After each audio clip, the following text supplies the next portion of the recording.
Welcome to the Bill Kelly Podcast, critical discussions in critical times. Here's your host, Bill Kelly.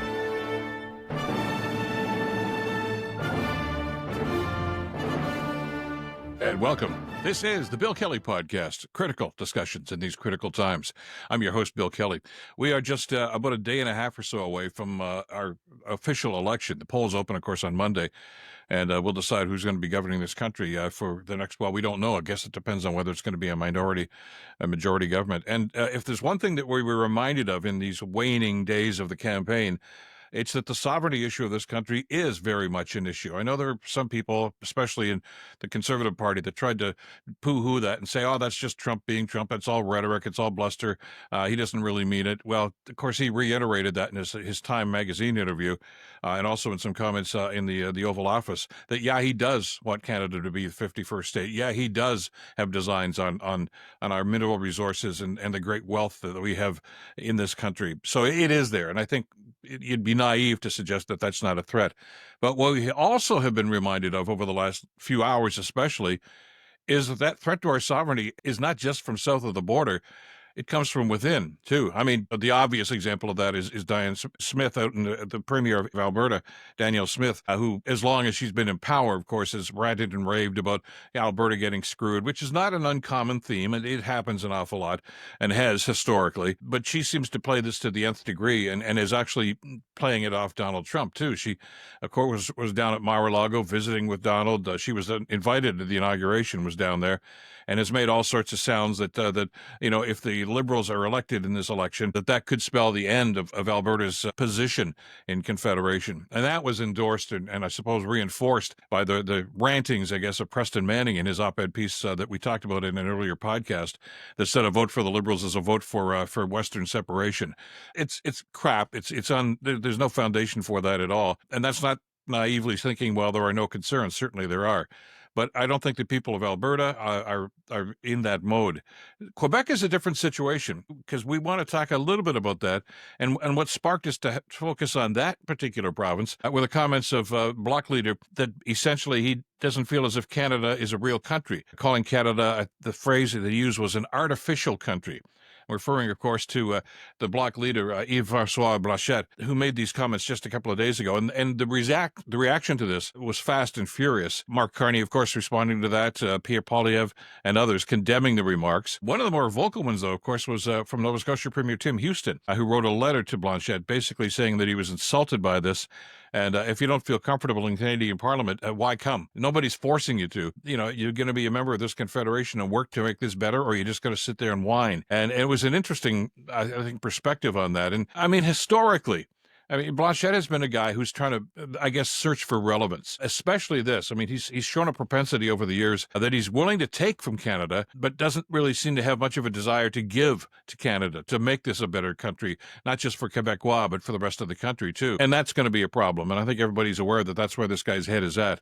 So maybe we shouldn't be surprised by those comments. But at the same time, it's throwing, I think, a little gasoline onto this fire about sovereignty and where Canada's going to go and are we all together? I think the answer is yes, we are, but there are always going to be dissenting voices. And don't forget about the couple of other things that are going on here, too. Blanchet is I mentioned a second ago, searching for relevance. So you look at the numbers here. We've spent a lot of time talking about the big picture here, about who's going to form government and where the Liberals and Conservatives are. The Bloc, of course, only cares, and Blanchet only cares about what's going on in Quebec. Well, they're trailing badly in Quebec, which is something I'm sure that bothers him immensely, that they're way behind with the Liberals and the Conservatives even further behind that. And that bothers him because what he wants is relevance. What he wants is strength. And that has happened with the Bloc in the past. The numbers indicate it's probably not going to be happening after this election with this parliament. So you got somebody who's basically, before the results are even in, grumbling about this and simply saying, well, if we don't get the power, if we don't dominate the Quebec political scene, then, I'm just going to whine and complain about this, which is what he's been doing off and on anyway. So I'm not saying be dismissive of it.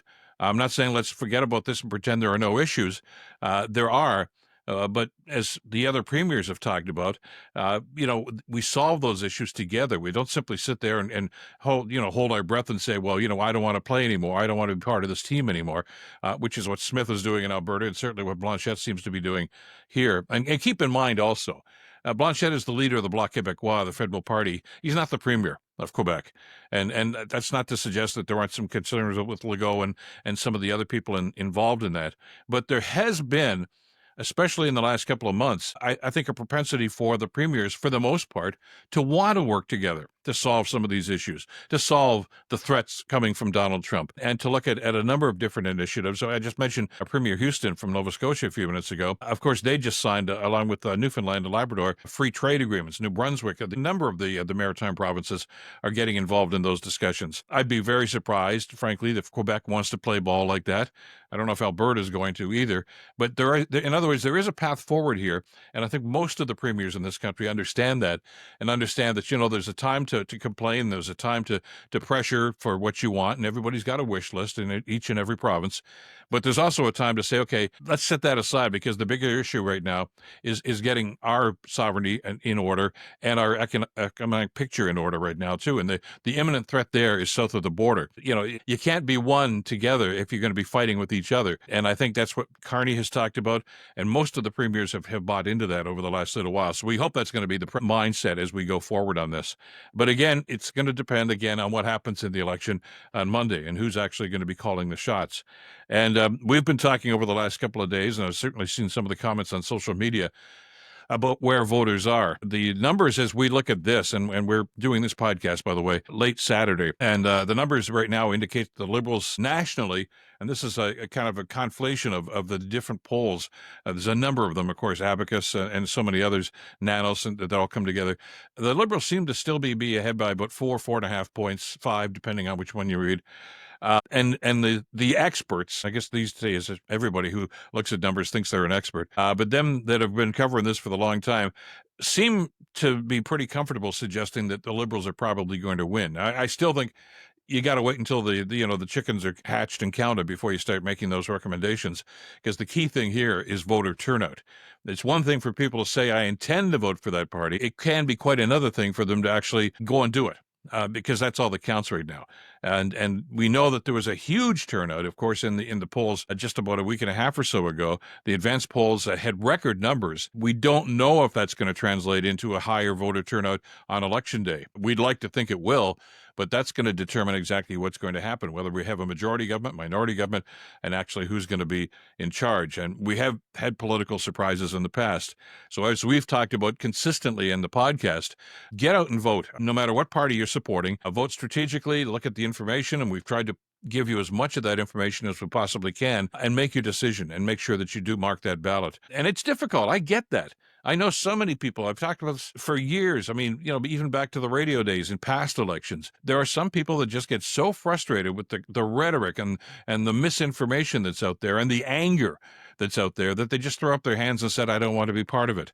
We can't afford to take that attitude. I understand the frustration. We all feel that from time to time, but that should not have us abdicate our responsibilities, which is to be part of this process and to make it better. Nobody, I think, wants to just walk away and say, well, I give up. I don't give up on Canada, and God knows there have been some challenges here, but we have to work together to find a way to get through those. And I'm getting a sense that at least some of the candidates in this election have that mindset. You can't have a nation that's going to work together and build together if you're constantly separating and dividing them and insulting them. Calling Canadians stupid because of the way the economy was going is not really ingratiating Mr. Poilievre to an awful lot of Canadians. And frankly, it's insulting to Canadians to suggest that a leader who wants to actually be the leader of this country would have such an attitude and such a feeling about the Canadian people. We're working, and we're all trying to work together to make this thing work, and we got to pull together on this. And I know these all sound like cliches, but it's where we need to be right now.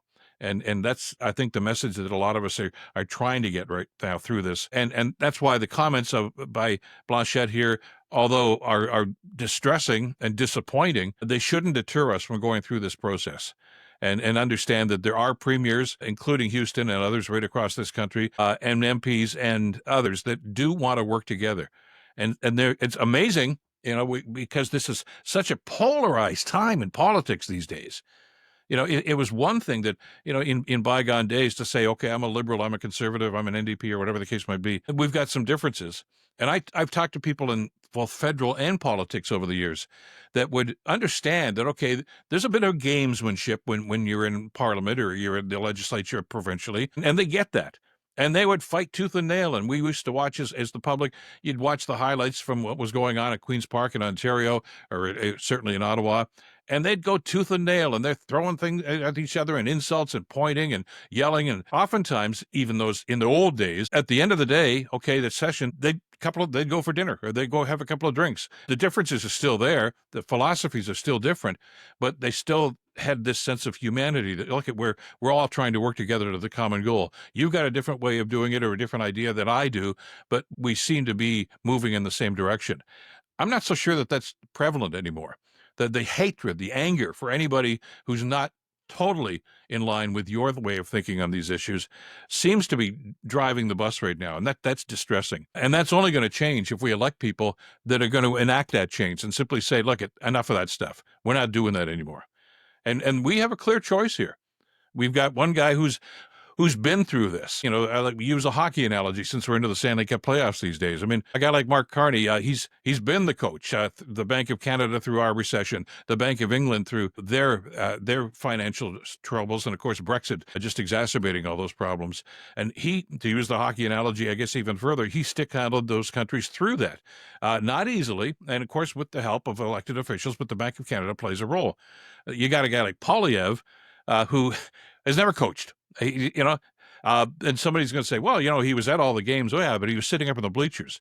And that doesn't qualify you to coach and to run the system now that you're into this. And there's a huge challenge, a huge set of challenges that are going forward right now. We're at the stage right now where I don't think people are still of the idea that this is no big deal. It is a big deal, what's happening south of the border. And it is a big deal and how it's going to have an impact on us in the long term and even the short term, too. At some point, we are going to have to renegotiate trade agreements with the United States. That's going to be difficult. You're going to have to deal with Trump. And you're going to have somebody who's knowing what to do and who's had that experience. I mean, Carney, aside from his work with the Bank of England and the Bank of Canada, of course, has worked with a number of agencies, with the G7 and T20. You notice that he has relationships with Macron and so many other people across the G7. That's important at this stage. As one of my friends told me just a couple of days ago as they're looking at this, if you understand the gravity of where we are these days, and I think most people do at this stage, it should be pretty obvious to Canadians that this is a time for experience, not experiments. We don't hand the keys to somebody who's never driven the car before and say, gee, I hope it works out okay. You want to know that somebody who's been around the track a few times and understands what's going on, the nuances and the people involved in this. And I think that's the mindset we need to have going forward on this. And I hope that's the mindset people have when they go to vote on Monday. And we'll see what the results are going to be. There's a lot more to talk about here, and I want to make sure that we still stay engaged in this. As I mentioned, we're dropping this one right now, recording this one on Saturday night, and I think especially here in Ontario, Canadians are hard-pressed in this particular province to think politics, even though the election's only a day and a half away.